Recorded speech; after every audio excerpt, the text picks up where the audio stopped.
Et tu vois la maman dire, ouais, papa, eat non.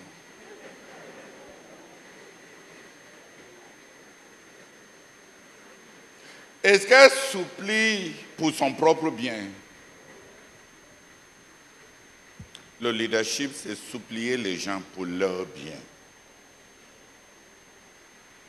Jésus-Christ, leur but étant de nous ramener sous l'esclavage des règles et ordonnances juives. Mais nous n'avons reconnu aucune autorité ni fait la moindre concession à ces intrus, fût-ce par déférence ou titre temporaire, car la vérité de l'évangile était en jeu. Et j'étais décidé à la maintenir intégralement à cause de vous et de tous les non-juifs. Oui. Amen. Il y a des choses qui sont en jeu, qu'on doit maintenir intégralement à cause de ceux qui vont croire.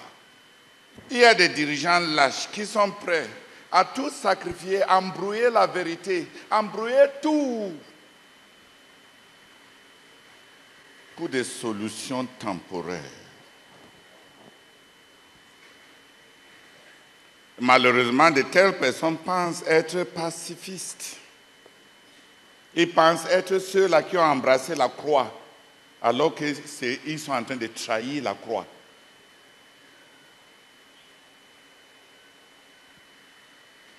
Il y eut guerre au ciel. Michel et ses anges combattirent. Le trône de Dieu est resté intact parce que certains serviteurs de Dieu ont décidé de combattre. La plupart des Camerounais n'ont pas de conviction. Ils ne sont prêts à souffrir pour rien. Paul a été appelé à la défense de l'évangile.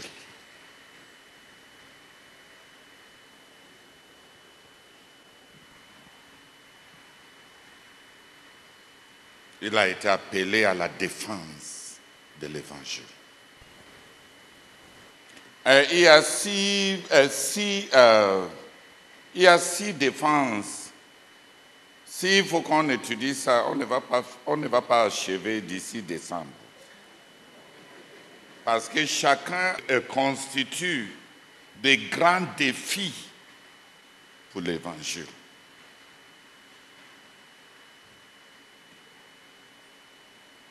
Il y a la défense publique où il a donné son témoignage sur l'inclusivité des païens dans le calendrier de l'évangile. Et il a récolté, tu vois, il a récolté le même traitement que le Seigneur Jésus.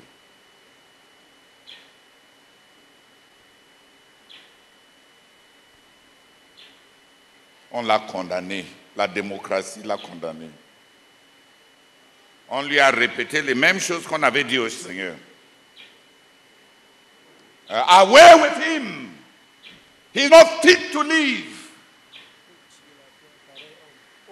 Hôte de la terre, un pareil homme. Il n'est pas digne de vivre.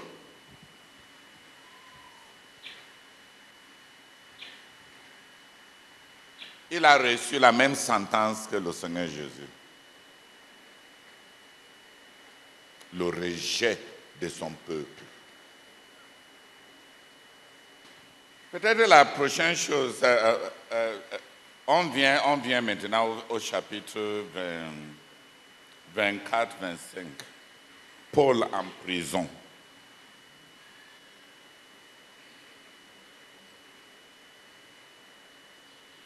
La prison représente beaucoup de choses. Dans la prison de Césarée, Paul a écrit la plupart des épîtres que nous avons aujourd'hui. Colossiens, Éphésiens, Philippiens. La plupart de ces épîtres ont écrit soit quand il était en prison en Césarée ou bien quand il était en prison à Rome. Personnellement, qu'est-ce que j'ai appris de ça? Étant en prison, étant limité, étant empêché, limitant les mouvements de déplacement, Paul a développé un ministère utilisant les moyens de communication disponibles à son âge. On peut aller plus vite sans bouger. On peut aller plus loin sans se déplacer. Récemment, j'ai demandé au Seigneur, notre œuvre est en train d'atteindre 150 nations.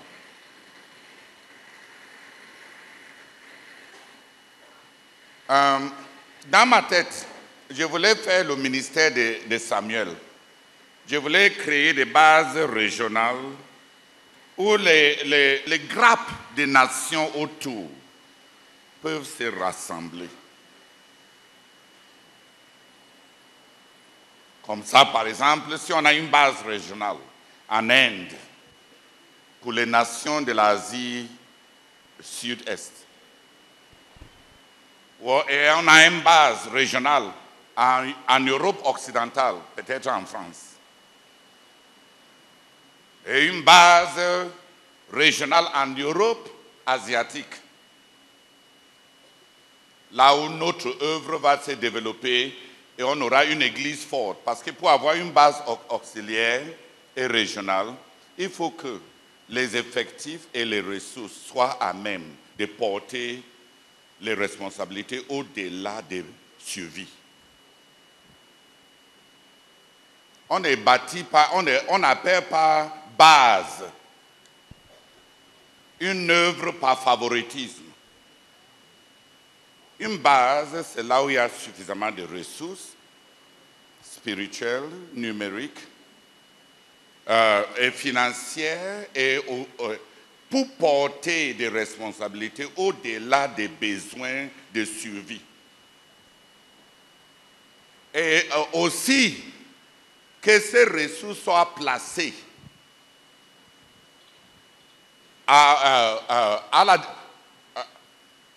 qu'on rend ces ressources générées, disponibles aux dirigeants pour gérer pour l'œuvre. Parce qu'il y en a qui ont des grandes ressources, ils ont des hommes, ils ont de grandes églises, ils ont de l'argent. Mais ils tiennent à établir la griffe de leur ministère. Donc ces ressources ne sont pas disponibles dans l'économie générale de notre œuvre. Ça ne peut pas être une base régionale. Parce que tu viens pour prendre ce qu'ils ont là-bas, pour avancer toute notre œuvre, et on va te pénaliser parce que tu dois payer. Pour chaque contribution, il y a un suffrage que tu dois garantir que s'il meurt, c'est son premier fils qui va succéder à son champ de mission. Et peut-être vous pensez que je m'amuse avec les exemples. Mais toutes ces choses sont déjà en place. Les gens qui ont bâti une œuvre, mais qui n'ont pas rendu disponibles les ressources, parce qu'ils doivent hypothéquer ça à de l'influence dans le ministère. Et certaines de ces influences, c'est bâtir l'avenir de leurs enfants. Donc ce n'est pas le fait d'avoir des ressources qui veut dire que ce pays ou bien cette nation ou bien cette église va être une base. Parce que les pensées sont hypothéquées à des réflexions de suffrage. Les gens commencent déjà à penser de notre ministère en termes des actionnaires. Donc, si je dois apporter un grand apport, il faut que je garantisse l'avenir de mes enfants. Là-dedans. les gens réfléchissent. Les pensées des gens sont loin. Donc je pensais on peut créer 40 bases auxiliaires, régionales et des bases stratégiques.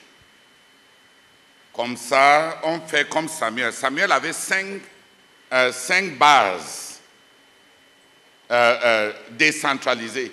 Chaque année, il faisait une itinérance.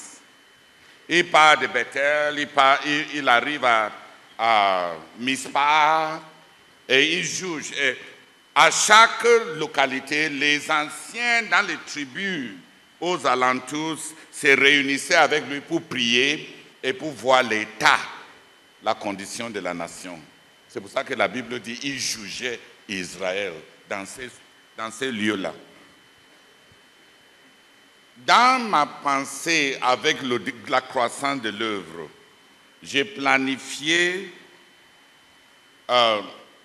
ces bases auxiliaires-là. Et que quand je vais cesser d'aller de pays en pays, je commence à aller dans des bases régionales par région. Et l'autre là est gérable. Mais le Seigneur m'a dit, tu es idiot. Il m'a dit, tu es très loin en arrière. Et il m'a dit, votre génération est la génération de communication le plus rapide. Et vous êtes à 40 ans derrière votre génération. Dans la vitesse de communication et dans la disponibilité.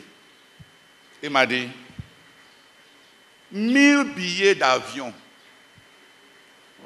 Pourquoi tu ne convertis pas ça à un hub de communication comme les Nations Unies, avec des Zooms et être présentiel? Tu peux voyager à 10 pays par semaine. Rassembler les gens et par Zoom, les contacter avec interactivité en live. Et tu planifies comme quelqu'un qui vit dans les années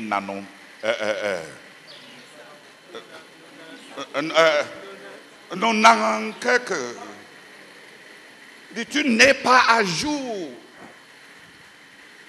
Il m'a dit, c'est moins cher d'avoir un centre de communication et d'équiper ça avec une connectivité de haut débit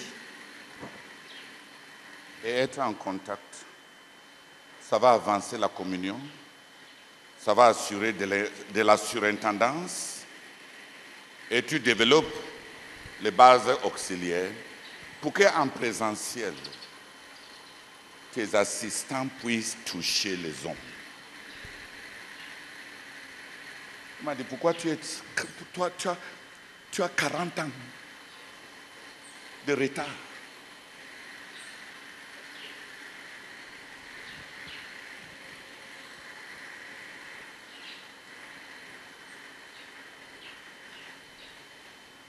Et comme la CMC a beaucoup de ressources, le frère Constant m'a montré un frère qui travaille dans les éléments techniques des Nations Unies, dans leurs réunions.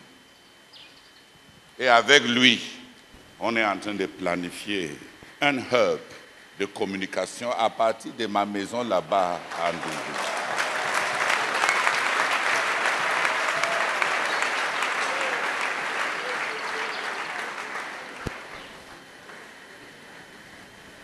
Je les ai dit, utilisons 6 pistes. Utilisons les satellites de Elon Musk, utilisons fibre optique, utilisons MTN, utilisons Orange, utilisons 6 différents.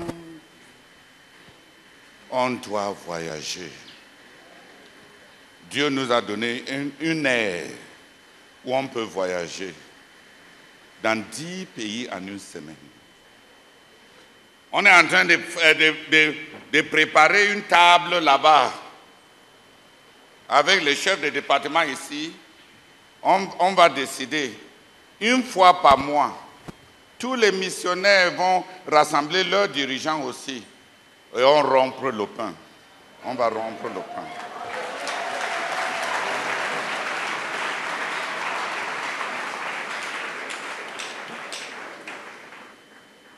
On peut s'ajuster. La prison peut devenir le moyen épistolaire de servir toute l'œuvre. On est restreint dans le déplacement, limité, apparemment allant nulle part et pouvant voyager plus loin. J'ai construit ma petite prison. On appelle ça centre, un hub de communication. On ne peut pas bouger pour pouvoir aller très loin.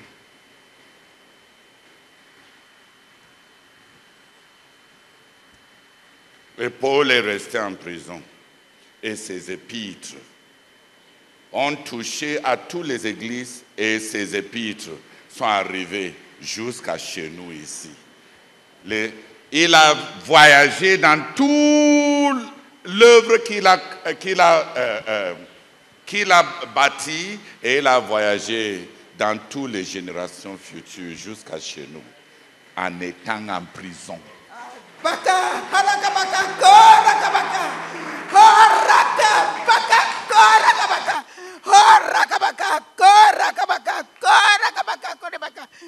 Oh Seigneur, merci pour le bienfait de la prison. Merci Seigneur, merci. Parce qu'être limité physiquement, Seigneur, on s'élargit et on atteint le monde. Béni sois-tu Seigneur, béni sois-tu au nom de Jésus. Amen. Pour mes frères qui sont les zakistes, ici à Bétois, on s'appelle les zakistes.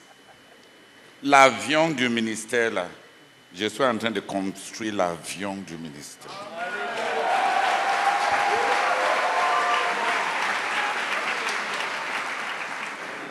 On peut aller loin. On peut acheter un avion sans avoir une piste d'atterrissage.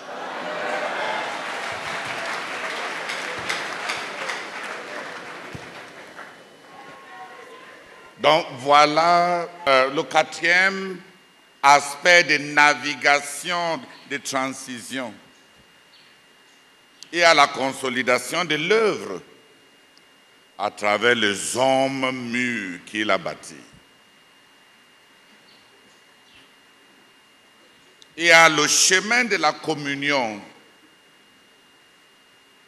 comme un homme d'État pour frayer la route pour l'inclusivité de son œuvre dans les desseins éternels de Dieu.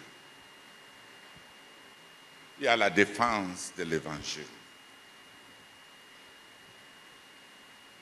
Il y a le fait de rester en prison, d'être confiné pour aller plus loin, d'être limité pour être plus libre. On peut être limité pour être plus libre. Donc on a besoin de la vanité, d'avoir un CV qu'on a voyagé dans 200 pays. On peut aller loin sans bouger. On peut toucher beaucoup de gens. Paul a commencé un ministère épistolaire. Et il a bien organisé la surintendance de l'œuvre à travers ses aides apostoliques. La dernière chose à dire par rapport à Paul en prison, c'est ce qu'il écrit dans 2 Timothée, chapitre 1. Le fait d'être en prison, il arrive un moment où le dirigeant devient une épreuve. Il devient une épreuve pour les co-ouvriers. Le fait d'être en prison, le fait d'avoir la défaveur politique, le fait d'être considéré, traîné devant César, le fait d'être abandonné par les Juifs est devenu une épreuve. L'apôtre Paul lui-même dit dans Éphésiens chapitre 1, il dit à Timothée, tu sais que tous ceux de l'Asie m'ont abandonné. C'est un principe spirituel. On frappe le berger et les brebis se dispersent. Tôt ou tard, Dieu va passer chaque dirigeant à travers une période d'impopularité où il n'est pas populaire. Et Dieu fait ça pour éprouver ses co-ouvriers.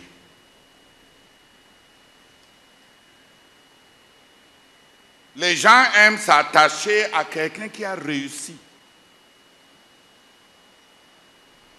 On aime s'attacher à quelqu'un qui est fort, réussi, éclatant.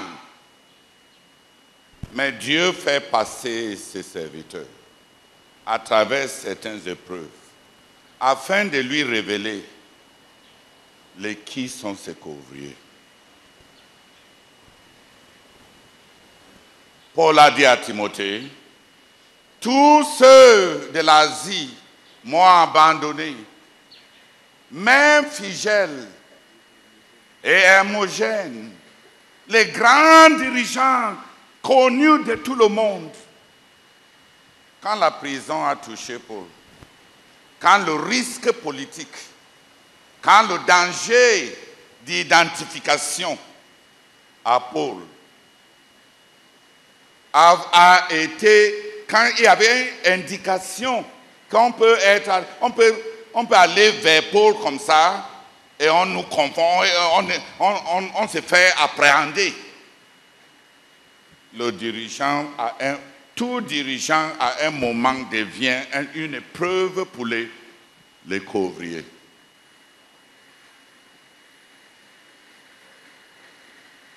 On peut expliquer, monter, descendre les déloyautés.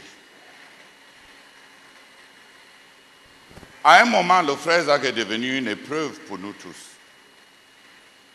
Même certains d'entre nous ici se retrouvent en train de vouloir justifier à eux-mêmes qu'ils ne sont pas des homologues en suivant le frère Zach.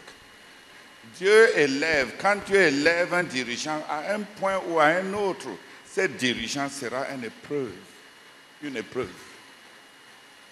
pour ce co-ouvrier.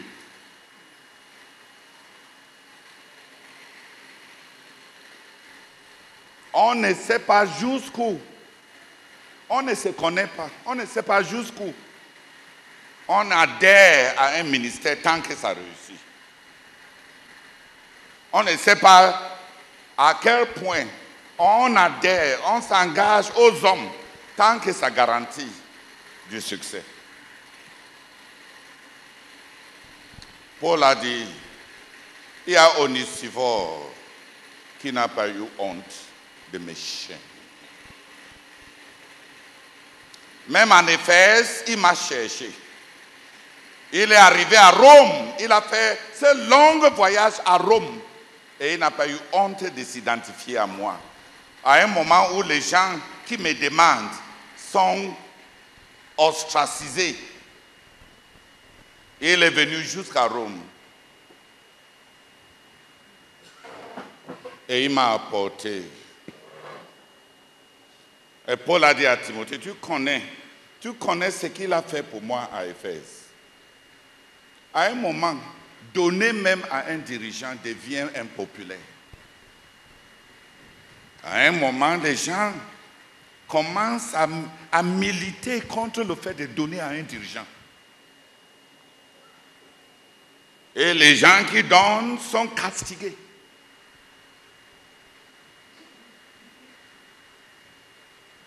Paul a dit à Timothée, Paul a même supplié Timothée. Timothée, n'aie pas honte de moi.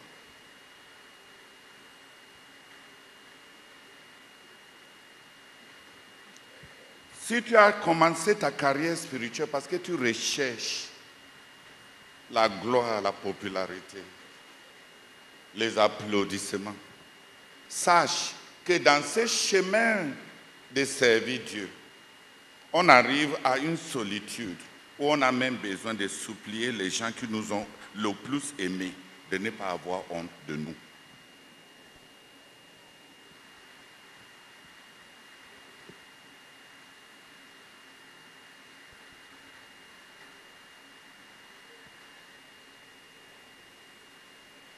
La prison de Paul, par rapport à son ministère apostolique, ne l'a pas limité. Mais la prison de Paul est devenue une épreuve pour ses couvriers.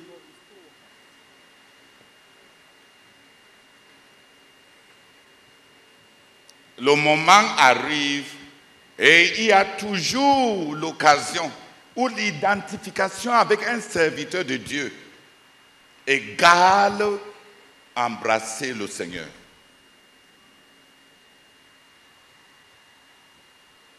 Dieu éprouve et Dieu tamise l'environnement de tout dirigeant. Et il est tamise à travers les difficultés financières,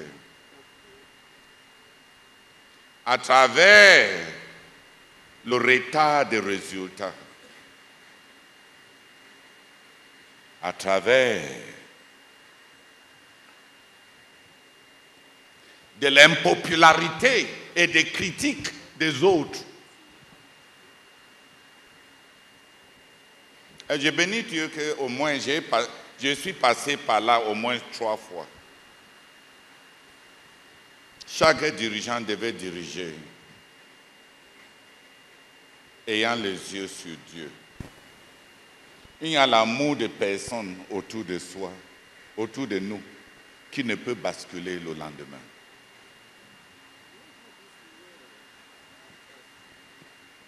On ne sait pas le fond de l'engagement des gens. On ne sait pas.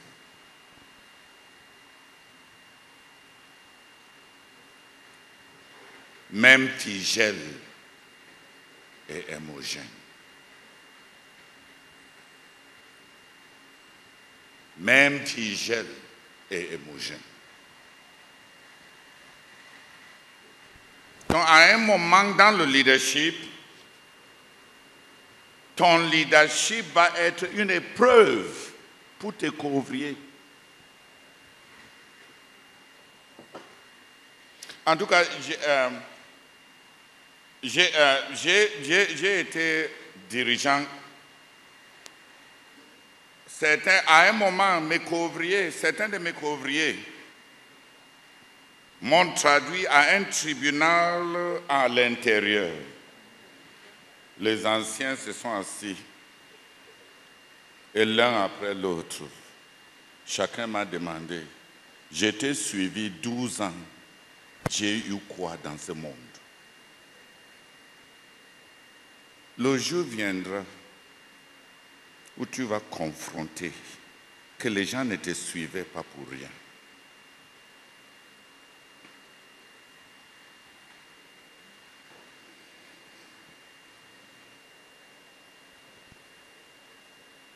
Chaque dirigeant sera une épreuve de ceux qui sont ses couvriers.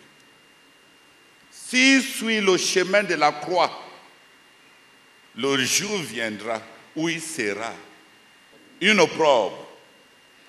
Le jour viendra où tu seras, même pour les membres de ta famille, même pour ta femme, une opprobre.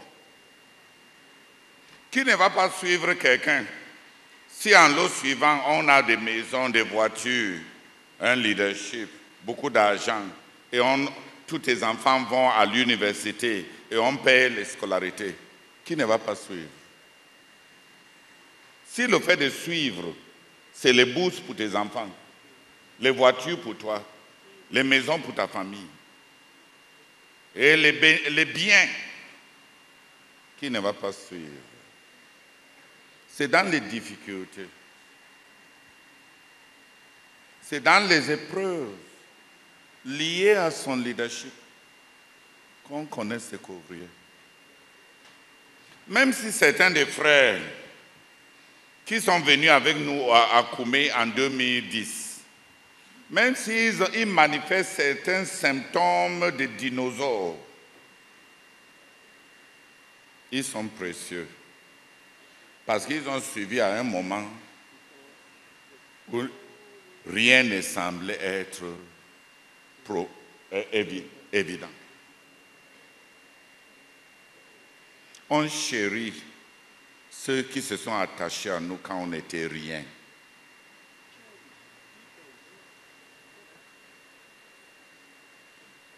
Dans le livre A Non's Priest's Tale par Chaucer,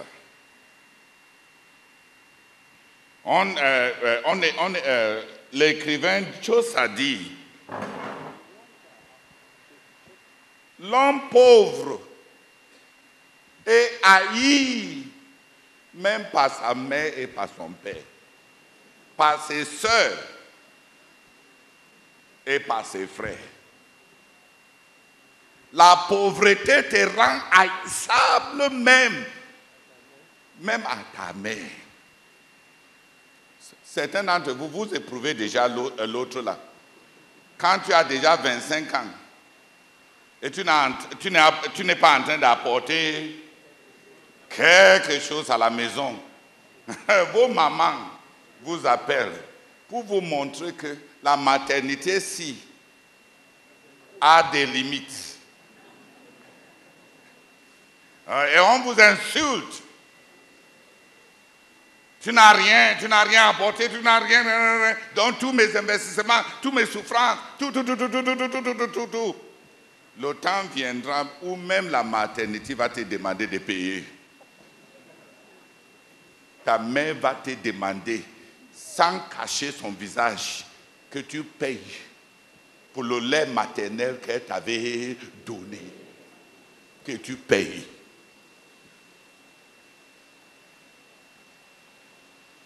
Prépare-toi, parce que tu vas payer. Mais dans ce livre, l'écrivain dit que la seule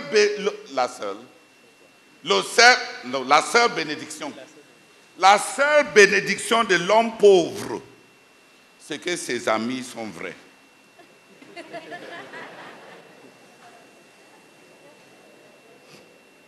Si un homme pauvre a un ami, c'est un vrai ami. Parce qu'il colle pourquoi? Qui a compris?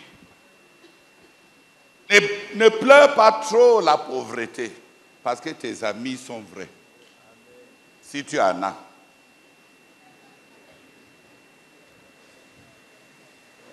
Parce que si tu es pauvre, c'est rare d'avoir des amis.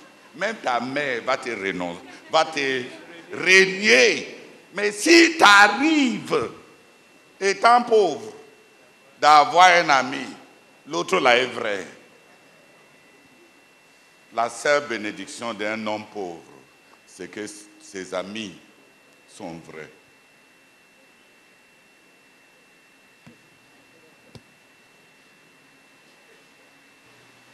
Vrai ou faux?